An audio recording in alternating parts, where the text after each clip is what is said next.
Voilà, vous avez bien fait de venir. Vraiment, vous avez bien fait. J'aimerais peut-être commencer ce soir en vous posant une petite question. Est-ce qu'il vous est déjà arrivé de perdre quelque chose? Quelque chose de précieux, hein? Votre épouse ou votre mari? Tout à l'heure, quelqu'un disait, enfin Sam disait que quelqu'un avait perdu ses clés. Je ne sais pas forcément s'il faut les lui ramener, hein. Moi, je suis pas sûr que l'échange serait équitable. Je sais que dernièrement, nous avons donc organisé une colonie de vacances cet été, et vous avez entendu, si vous étiez là le dimanche avant que nous partions, que j'avais perdu les clés de ma camionnette. Eh bien, la suite de l'épisode, c'est que j'ai plus les clés, j'ai pas les clés, mais j'ai plus non plus la camionnette, puisque je l'ai vendue. Du coup, je me suis dit, sans clés, je peux pas rouler. Donc j'ai vendu la camionnette, mais j'ai dû rigoler, parce que le thème de la colo, c'était des clés pour être heureux. Et nous avions, avec l'aide de Katia également, découpé environ 2000 clés en carton. Alors j'ai bien essayé l'une ou l'autre clé, mais malheureusement ça n'a pas fonctionné, hein. Avez-vous perdu quelque chose? J'aimerais nous laisser également reprendre par une question que Jésus a posée à ses disciples et qu'il montre qu'eux également avaient perdu quelque chose. Mais quelque chose qui était bien plus précieux que les clés d'une camionnette ou les clés d'une maison ou les clés d'un bien matériel. Et j'aimerais lire avec vous un texte dans Luc, chapitre 8, versets 22 à 25. Luc, chapitre 8, versets 22 à 25. Vous allez m'aider tout à l'heure à prêcher mon message. Vous allez également être des prédicateurs. Je ne vous en dis pas plus. Luc chapitre 8, versets 22 à 25, voilà ce qu'il est dit. J'entends les pages qui se tournent. Luc se trouve dans le Nouveau Testament. Entre Matthieu, Marc et Jean. Avant l'Apocalypse et après la Genèse. Voilà. Pour avoir un repère. Il est dit ceci, c'est l'histoire de la tempête apaisée. Un jour, Jésus monta dans une barque avec ses disciples. Il leur dit, passons de l'autre côté du lac. Et ils partirent. Pendant qu'ils naviguaient, Jésus s'endormit. Un tourbillon fondit sur le lac. La barque se remplissait d'eau et ils étaient en péril. Ils s'approchèrent et le réveillèrent en disant, Maître, Maître, nous périssons. S'étant réveillé, il menaça le vent et les flots qui s'apaisèrent et le calme revint. Puis il leur dit, où est votre foi? Saisis de frayeur et d'étonnement, ils se dirent les uns aux autres, quel est donc celui-ci qui commande même au vent et à l'eau et à qui ils obéissent? Le titre de mon message ce soir comprend la question que posait Jésus à ses disciples, où est votre foi? Et suit à cette question une seconde question qui, elle, n'a pas été posée par Jésus, mais qui a été posée par les disciples, et qui disait, mais qui donc est celui qui commande au vent et à la mer de s'arrêter, qui demande aux éléments de s'arrêter et les éléments s'arrêtent? Et je pense que si nous voulons et désirons que notre foi augmente, voire peut-être pour certains qu'elle prenne vie en eux ce soir, qu'il est important de répondre à la question que les disciples ont posée, qui est celui qui ordonne au vent, qui ordonne à la mer, et qui permet, après leur avoir ordonné, que ceci s'arrête. Apprenons ensemble ce soir, au travers de ce passage, à connaître, à nous approcher de la personne de Jésus. Et je crois que plus nous connaissons Jésus, plus nous allons augmenter dans notre capacité à croire en lui, voire pour certains, la foi, comme je le disais tout à l'heure, va prendre vie. Et c'est mon désir ce soir. Où est votre foi? Puisse votre foi ce soir augmenter, progresser, afin que vous puissiez vous saisir des promesses de Dieu. Puissions-nous ce soir, rentrer dans une meilleure connaissance de la personne de Jésus, afin de progresser dans notre capacité de croire que parce qu'il est tout-puissant, il a également la capacité d'agir et de se manifester. Amen. Alors j'aimerais avec vous voir 3 points, 4 points qui nous permettent de comprendre au travers de cette histoire qui est Jésus. Évidemment, si nous voudrions parler de qui est Jésus, une soirée et quelques minutes ne suffiraient pas. Il nous faudrait des jours et des jours il me semble même des fois que l'éternité ne suffirait pas de parler de celui qui finalement est infiniment bon et infiniment merveilleux. La première chose au travers de ce texte que j'ai dégagé concernant la personne de Jésus, c'est que Jésus est proche de nous. Il est dit dans ce texte, et c'est Jésus lui-même qui dira au début de ce texte, passons de l'autre côté du lac. Jésus n'a pas dit passez de l'autre côté du lac, il a dit à ses disciples passons de l'autre côté du lac. Autrement dit, Jésus nous envoie, mais s'il nous envoie, il ne nous laisse pas seuls. Il nous envoie et il vient avec nous. Il est proche de nous, il est à côté de nous, il aime cette proximité avec nous. Et dans ce texte, on voit bien que, il désire être dans la barque avec les disciples. Passons ensemble de l'autre côté. Dans Matthieu, au chapitre 28 et au verset 19, lorsque vous lisez ce texte à la fin du livre de Matthieu, Jésus dit, allez faites de toutes les nations des disciples, les baptisant au nom du Père, du Fils et du Saint-Esprit, enseignez-leur à faire tout ce que je vous ai prescrit. Voici, je suis avec vous tous les jours et jusqu'à la fin des temps. Autrement dit, Jésus a envoyé et Jésus était avec. Jésus nous envoie et il est avec nous. Il est proche de nous. Et moi, j'aime cultiver cette proximité avec Jésus. Et plus vous cultivez cette proximité, plus alors, parce que vous cultivez cette proximité, votre foi va en augmentant et en augmentant. J'aimerais, en fil conducteur également de cette histoire sur la tempête, vous parler d'un homme qui lui également a connu la tempête. Il s'appelle Job. Je lisais un petit peu les textes de Job dernièrement et je cherchais l'explication du nom de Job. L'une des explications veut dire épreuve et persécution. Et Job, mieux peut-être que quiconque, en tout cas que quiconque d'entre nous, sait ce que veut dire la persécution. Puisqu'alors que Job souffrait, ses amis qui théoriquement auraient dû le consoler l'ont encore enfoncé. Et puis Job, mieux également que quiconque d'entre nous, connaissait l'épreuve. Lorsque vous lisez le premier chapitre du livre de Job, vous voyez combien Job a été maltraité par l'épreuve. Il a perdu 10 de ses enfants, a été atteint par un ulcère malin, a perdu tous ses biens. Sa femme même lui a dit « Maudit Dieu et meurs ». Peut-on faire pire que cela? Pourtant Job, chapitre 1, verset 21, dira la chose suivante. Nu, je suis venu du sein de ma mère, nu je retournerai dans le sein de la terre. L'Éternel a donné, l'Éternel a repris, que le nom de l'Éternel soit béni. Amen. Sommes-nous aussi prompts que Job dans l'épreuve à bénir Dieu comme lui l'a fait? Voyez-vous, je pense que lorsque nous nous approchons de Dieu, nous aimons facilement entendre parler de lui en tant que bon berger. Qui n'aime pas être la brebis du bon berger? Je pense que chacun de nous, on apprécie que le bon berger nous mène dans les verts pâturages, nous conduise en direction des eaux paisibles et nous protège avec sa houlette et son bâton. Je pense que nous apprécions d'être des brebis de l'Éternel. Amen.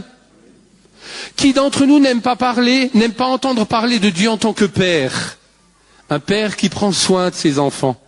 Un Père qui veille sur ses enfants, qui les protège, qui les garde, qui les aime, qui les chérit. Amen. Et Dieu est un Père. Il est le bon berger.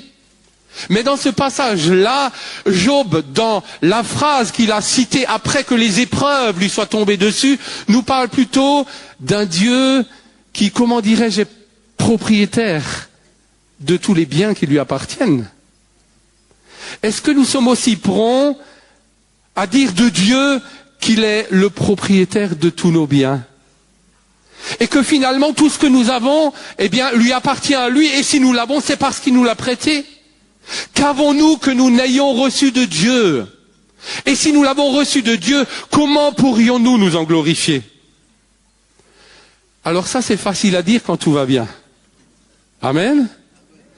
Quand nous avons une nouvelle voiture, une nouvelle maison, quand tout va bien, Seigneur, merci parce que tu es le propriétaire de mes biens.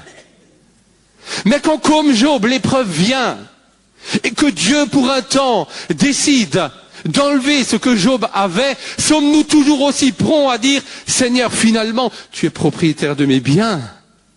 Et si tu as décidé de les enlever, c'est parce que tu as tes raisons. Approchons-nous de celui qui veut être tellement proche de nous. On chante souvent tellement facilement, oui, prends tout Seigneur. Vous connaissez ce chant, hein? Oui, prends tout. Moi, quand on chante ce chant, honnêtement, je dis Seigneur, prends presque tout. Mais mon épouse et mes enfants, laisse-les, hein, laisse-les moi. Hein. Parce que quand je pense à Job, je dis Seigneur, moi je voudrais pas que tu me prennes tout. Toutefois, Dieu est-il, malgré tout, le propriétaire de nos biens, celui à qui nous donnons le droit en tout cas de gérer nos biens comme lui-même l'entend. La deuxième attitude de Jésus dans ce texte, il est marqué que Jésus s'endormit. Autrement dit, si Jésus s'endormit, ça veut dire qu'il était humain. Jésus nous comprend. Il peut nous arriver d'être fatigué. Vous est-il déjà arrivé d'être fatigué? Oui, amen, hein? Il peut nous arriver d'être fatigué. Eh bien, lorsque nous sommes fatigués, voire fatigués également par rapport à des épreuves que nous pouvons vivre, eh bien, nous devons considérer que Dieu nous comprend parce que lui-même, devenu homme, a été fatigué. Si nous pleurons, il nous comprend parce que lui-même a pleuré. Si nous sommes pauvres, il nous comprend. Lui-même était pauvre. Il est passé du ciel de la gloire dans une étable. Il ne savait pas où reposer sa tête. Jésus s'est fait pauvre parmi les pauvres pour comprendre également ceux qui sont pauvres. Il a été tellement humain, tellement proche de nous. Peut-être te sens-tu rejeté. Il a lui-même été rejeté, abandonné. Peut-être as-tu perdu une partie de ton identité face aux difficultés que tu rencontres. Jésus lui-même, à un moment sur la croix, a dû perdre son identité en tant que fils de Dieu, alors qu'il portait les péchés de l'humanité. Il a vu Dieu l'abandonner pour un temps, afin de devenir malédiction pour chacun d'entre nous. Oh, comme il te comprend. Sommes-nous également avec les autres, parce que remplis de la personne de Dieu, sommes-nous humains? Avons-nous une relation humaine avec les autres? Partageons-nous avec eux une relation qu'ils puissent comprendre et saisir dans leurs souffrances et dans leurs difficultés? C'est en tout cas ce que Dieu nous demande. Lui qui a été humain parmi les humains, se mêlant aux prostituées, se mêlant à ceux qui étaient malades, paralysés, se mêlant aux péagers, etc. Il a été humain parmi les humains. J'aime ce qu'il est dit de Job. Papa Jean le soulevait un dimanche dans le verset 12 à 16 du chapitre 29. Il est dit ceci, car je sauvais, et c'est Job qui parle de lui, parce que je crois, ayant reçu la capacité de la part de Dieu, il dit ceci, car je sauvais le pauvre qui implorait du secours et l'orphelin qui manquait d'appui. La bénédiction du malheureux venait sur moi, je remplissais de joie le cœur de la veuve. Je me revêtais de la justice et je lui servais de vêtements. J'avais la droiture pour manteau et pour turban. J'étais l'œil de l'aveugle et le pied du boiteux. J'étais le père des misérables. Et au verset 25, il dit ceci, j'étais comme un consolateur auprès des affligés. Job était humain dans sa relation avec les autres. Et parce qu'il était humain dans sa relation avec les affligés, avec les malheureux, ceux-ci ont trouvé au travers de lui, mais plus encore au travers de ce que Dieu faisait au travers de Job, ils ont trouvé de la consolation. Sommes-nous également humains? Je disais l'autre jour que j'aime bien de temps à autre, lorsqu'il me reste un peu de temps, prendre mon rucksack orange, y mettre dedans du café, des gâteaux, et sortir dans la rue pour m'asseoir avec les SDF et discuter avec eux, être proche d'eux. L'un d'eux, d'ailleurs, m'avouera, il y a peu de temps de cela, qu'il était devenu SDF parce que sa femme enceinte était décédée dans un accident de voiture. Suite à cela, il avait perdu son travail, était devenu dépressif et n'avait plus d'autre solution que d'errer dans les rues. Combien d'hommes ont besoin de notre proximité, afin qu'il voit au travers de nous cette personne, Jésus, qui lui-même a été tellement proche des autres. Jésus s'endormit, il était humain. Et puis un troisième point, il est disponible. Il est dit dans ce texte qu'ils réveillèrent Jésus. Est-ce que vous n'avez jamais entendu des remarques du style « Dieu ne peut rien faire pour moi, il n'a pas le temps ». Il a assez de choses à s'occuper. Comment pourrait-il encore penser à moi ou s'occuper de moi? J'aimerais vous dire, qui que vous soyez ici dans ce lieu, Dieu est disponible pour vous. Et dans la mesure où vous avez la foi qui vous permet de rentrer en relation, en contact avec lui, alors oui, il va se rendre disponible. Les disciples ont dû le réveiller pour qu'il puisse agir et se manifester. Alors je crois que la teneur de notre foi se mesure également dans notre manière de demander quelque chose à Jésus, de le réveiller. Et j'aimerais peut-être au travers d'un petit sketch ce soir, il me faudrait pour ce sketch un Jésus. Alors j'ai choisi Luigi, bien que je pense que beaucoup pourraient représenter Jésus puisque vous en êtes plein. Et j'aimerais chercher une barque. Et j'aimerais ce soir également que vous-même, vous puissiez participer. Alors voilà la barque. Alors par la foi, vous imaginez que c'est une barque, hein? Luigi, s'il te plaît. Et par la foi, vous imaginez que c'est Jésus. Amen. Alors je vais demander à Jésus de s'endormir sur la barque. Alors je vais pas moi l'endormir, hein? Alors vous, je ne sais pas comment vous vous réveillez le matin. Je ne sais pas si vous avez un réveil difficile.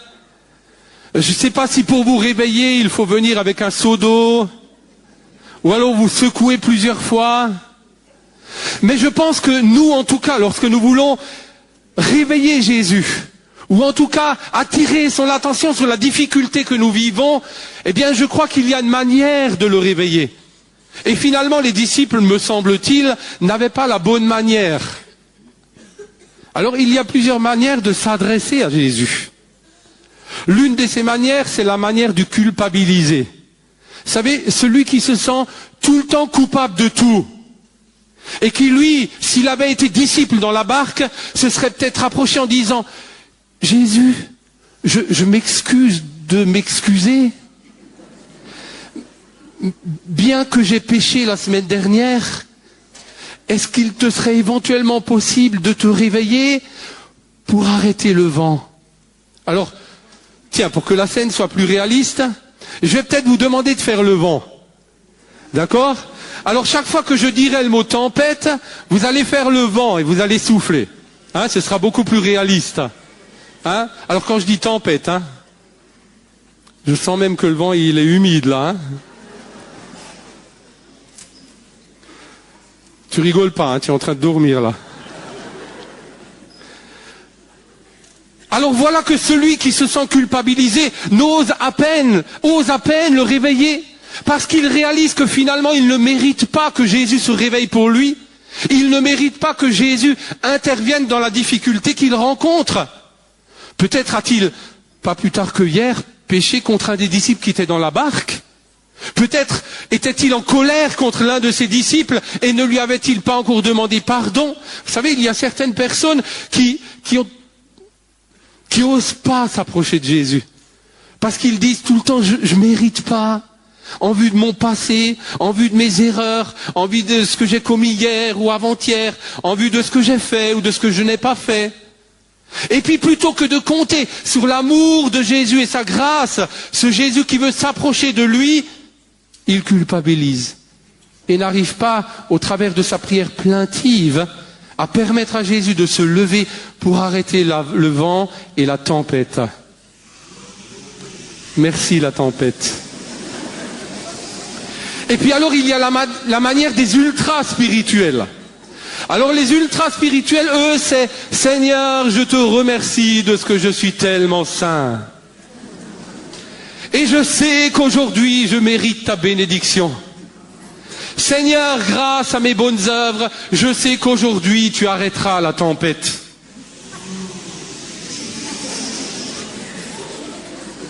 Et Seigneur, si le bateau devait couler, finalement, tu as dit que toute chose concourt au bien de ceux qui aiment Dieu. Et puis je pense même que si le bateau devait couler, c'est probablement parce que qu'un des disciples qui est là avec moi a péché.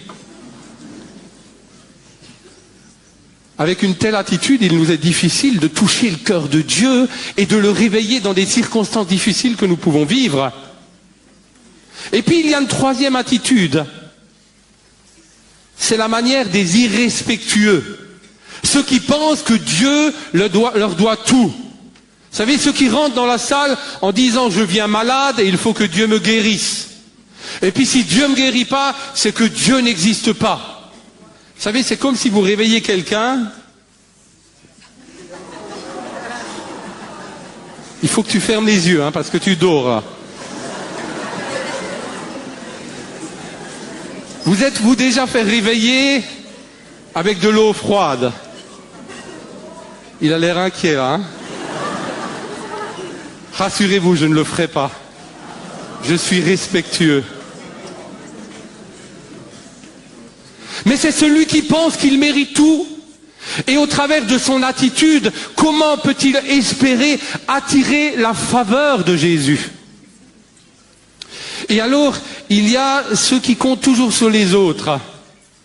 Ils se tournent vers les disciples qui se trouvent dans la barque, et puis il se dit, finalement, nous allons tirer au sort. Et il pense pourvu que ce ne soit pas moi.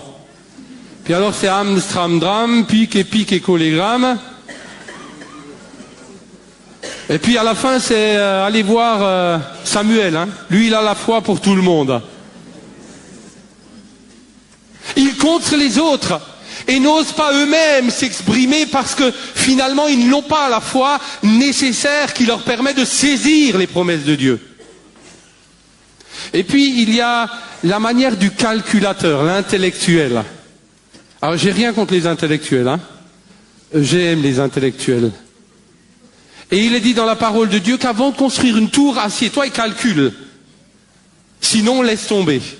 Mais alors, vous avez ceux qui, avant de construire une tour, s'assiedent, et puis ils sont tellement longtemps assis que jamais la tour ne se construit.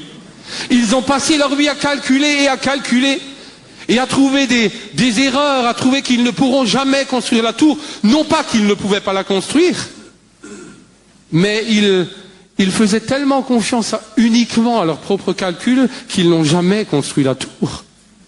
C'est celui qui s'approche de la barque et qui calcule d'abord le sens du vent. Vous savez, il calculait le sens du vent, et puis quand il sait d'où vient le vent, il calcule la vitesse du vent, il calcule la force du vent, et puis il calcule le nombre de mètres cubes d'eau qui tombent dans la barque. Par rapport, aux disciples qui déjà commençaient à écoper. Alors il fait son calcul, et puis il se dit, finalement, je calcule que dans exactement 18 minutes 37 secondes, nous coulerons. Donc dans 18 minutes, il faut réveiller Jésus. Ça, c'est des intellectuels. Ceux qui essayent toujours de trouver une solution par eux-mêmes. Alors, je ne dis pas que nous ne pouvons pas trouver de solution. Dieu nous a donné cette sagesse qui nous permet de mener réflexion et de trouver des solutions. Et quand nous trouvons des solutions avec la sagesse que Dieu nous a donnée, nous ne pouvons que le glorifier lui. Mais il arrive que nous ayons besoin de la puissance de Dieu pour se manifester, parce qu'humainement il n'y a pas de solution. Et nous ne devons pas nous arrêter à nos raisonnements, parce que nos raisonnements ne peuvent pas produire plus. Mais nous devons compter sur celui qui peut intervenir. Et la tempête a continué à souffler.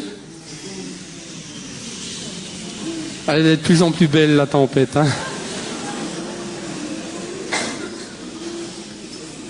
Alors, je prends maintenant le texte. Dans le texte, il est dit que les disciples étaient paniqués, effrayés, ils avaient peur. Et parce que les disciples avaient peur, ils ont crié « Jésus, réveille-toi » Là, je l'ai vraiment réveillé. Hein. Merci beaucoup, Luigi. Merci de tout cœur. On peut l'applaudir. Hein. Jésus, réveille-toi. Tu connais mon problème, tu connais mon épreuve. Réveille-toi, j'ai peur. Et les disciples, lorsque vous lisez le texte, ont dit à Jésus, mais nous allons couler. Nous coulons si tu ne te réveilles pas. Si tu ne fais pas quelque chose, c'est sûr, nous allons couler. Qu'est-ce qu'ont fait les disciples? Plutôt que de compter sur ce que Jésus était capable de faire, voire peut-être eux-mêmes de prendre autorité sur la tempête, ils ont regardé le côté vide du verre. Celui où, dans leur esprit, ils ont vu ce bateau qui déjà coulait. Et leur attitude, c'était la peur. Vous savez ce que j'apprécie dans ce texte? Ce que j'apprécie particulièrement, c'est que, bien que les disciples aient eu peur, bien que les disciples aient réveillé Jésus à cause de leur crainte, Jésus ne leur a pas dit, bien, parce que vous n'avez pas la foi, finalement, je ne vais pas agir. Sa question a été, où est votre foi? S'il a demandé où est votre foi, c'est parce qu'en regardant bien, en scannant le cœur des disciples, il n'a pas vu, il n'a pas trouvé de foi. Et leur attitude a montré qu'il n'y avait là pas de foi, en tout cas aucune foi consistante. Mais Jésus n'a pas dit, tant pis pour vous, parce que vous n'avez pas la foi, je ne vais pas agir. Jésus a agi. Il s'est levé. Et alors que, eh bien, le miracle ne dépendait pas de leur foi, mais plutôt de la compassion de Jésus à leur égard, Jésus a arrêté les vents, a arrêté la mer et s'est manifesté avec force. Amen. Quatrième point et quatrième découverte au travers de ce texte que nous faisons de Jésus. Il menaça les vents, il menaça l'eau, la mer qui s'arrêta. J'aimerais dire que Jésus est puissant. Et Jésus est suffisamment puissant pour agir quelle que soit la difficulté que nous pouvons vivre.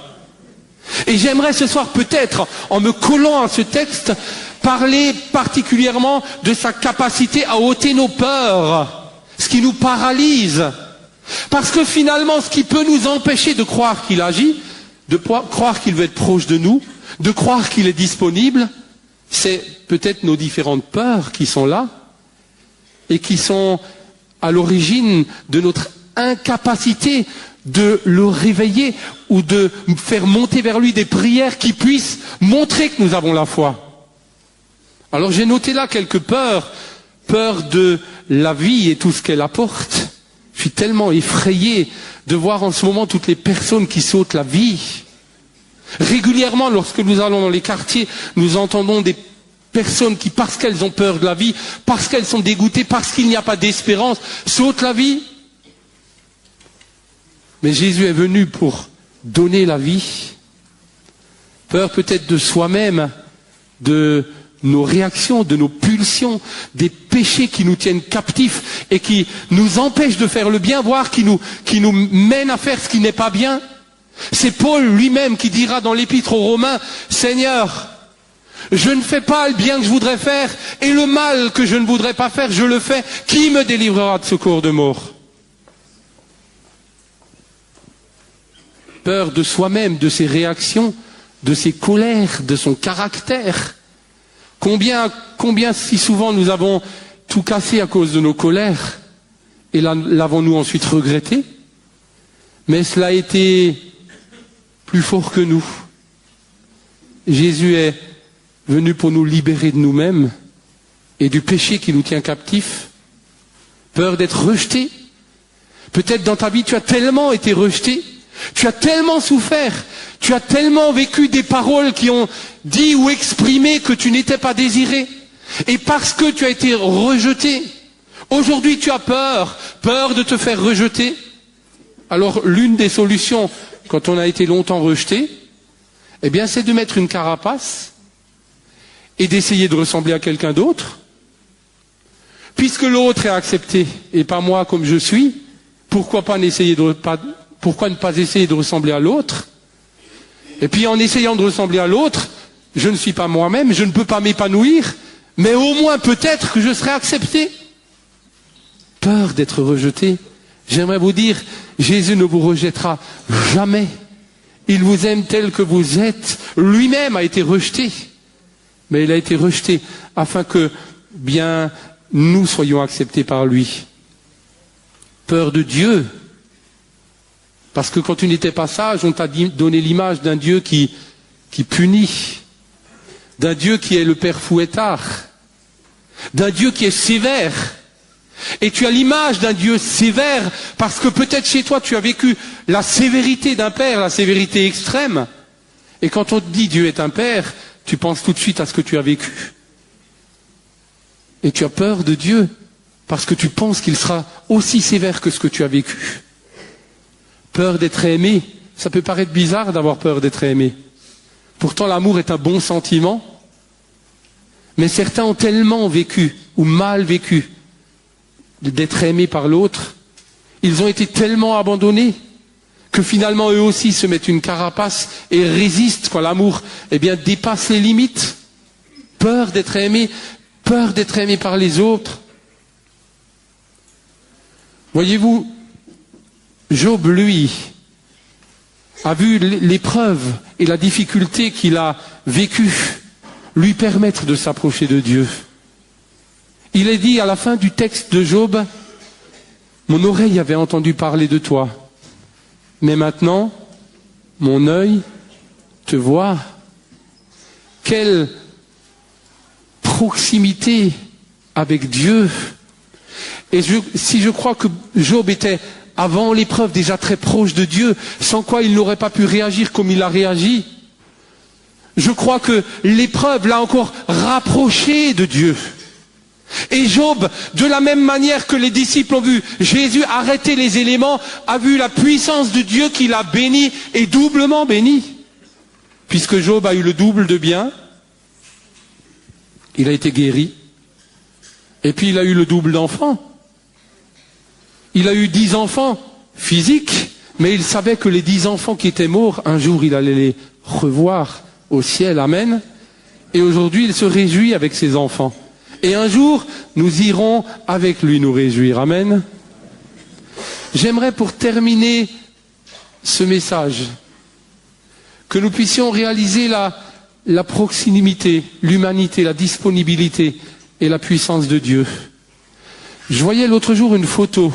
Alors, j'ai emmené la photo, mais je dirais âme sensible s'abstenir. C'est une photo médicale. Et j'aimerais que l'on mette la photo. Pour vous l'expliquer. La photo est un peu dure, mais en même temps, j'aimerais vous expliquer l'histoire de cette photo qui, finalement, m'a montré à moi la grandeur de Dieu. Et j'ai déjà vu de belles photos, mais je crois que si je devais citer une photo comme étant la photo de l'année, je citerais celle-ci. Voilà. Alors c'est légèrement flou, mais j'aimerais vous expliquer l'histoire de cette photo. C'est un petit garçon qui, alors qu'il était dans le sein de sa mère, on l'a détecté chez lui une maladie des os, ou plutôt des os du dos. Alors j'ai le terme de cette maladie ici, c'est un spina bifida, une infection de la colonne vertébrale. Et alors qu'on a trouvé cette maladie chez cet enfant, la femme qui elle-même était médecin connaissait un autre médecin et savait qu'il opérait ce genre de cas. Il faut savoir que l'enfant, qui se nommait Samuel, avait 21 semaines. Il avait donc un petit peu plus de 5 mois. Et cette femme, la maman qui était enceinte de cet enfant, de Samuel, savait que ce médecin opérait des spina bifida. Et elle est allée rencontrer ce médecin qui a opéré cet enfant.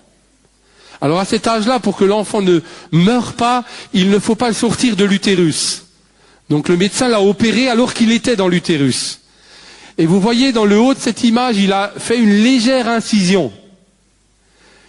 Et quand il a fini d'inciser, il a opéré l'enfant. Et à un moment, alors qu'il avait fini d'opérer l'enfant, alors qu'il avait fini de toucher à l'infection de cette colonne vertébrale, et que l'opération avait réussi, voilà que, au travers de cette incision, il voit une petite main, la main d'enfant que vous voyez là, 5 mois, sortir et prendre le doigt du médecin. Et le médecin dira la chose suivante, je me suis arrêté pendant quelques secondes et j'ai regardé la main de cet enfant me tenir le doigt, comme pour me dire merci de ce que je venais de faire. Et c'était pour moi certainement le moment le plus émouvant de ma vie. Et ils ont appelé cette main la main de l'espoir. Et quand je lisais le résumé de ce texte, à la fin il est dit ceci, eh bien que l'opération avait réussi à 100%, que cet enfant aujourd'hui est né et se porte très bien. Mais ce que je veux dire au travers de cela, c'est que de la même manière que Dieu a donné la sagesse aux médecins, et je bénis tous les médecins qui sont ici dans cette salle, et qui a permis à ce médecin d'opérer la colonne vertébrale de cet enfant, pour qu'il puisse s'en sortir et grandir normalement, de la même manière nous avons un Dieu qui a la capacité de venir au secours de nos épreuves et de nos difficultés, de nous-mêmes dans nos épreuves et nos difficultés, quelles qu'elles soient. Et peut-être aujourd'hui ton épreuve est telle que tu n'as que juste la capacité de sortir ta main pour tenir celle de Dieu. Et dire, Seigneur, ce soir, moi je ne peux pas faire plus dans la situation, dans la tempête dans laquelle je me trouve. Je ne peux pas faire plus que de sortir ma main, te faire confiance et te tenir la main. Je ne peux pas faire plus que cela. Mais j'aimerais te dire, à toi qui es là ce soir, si tu fais juste là, si tu crois que Dieu veut être proche de toi, si tu crois qu'il veut être disponible pour toi, si tu crois que Dieu est puissant et qu'il a quelque chose pour toi ce soir, alors sors juste la main. Tiens-lui, tiens-le par la main et laisse Dieu se manifester dans ta vie. Comme il a agi pour Job, qui à un moment a sorti la main, a dit, Seigneur, peut-être que j'aurais dû rester dans le sein de la terre plutôt que de naître, mais Dieu est intervenu dans sa vie. Comme les disciples qui avaient besoin de Jésus et qui ont crié à lui. Bien sûr, il manquait de foi. Mais Jésus, dans sa grâce, parce qu'il les aimait, a décidé de venir à leur secours. C'est parce qu'il vous aime et dans sa grâce qu'il veut venir ce soir à votre secours. Amen.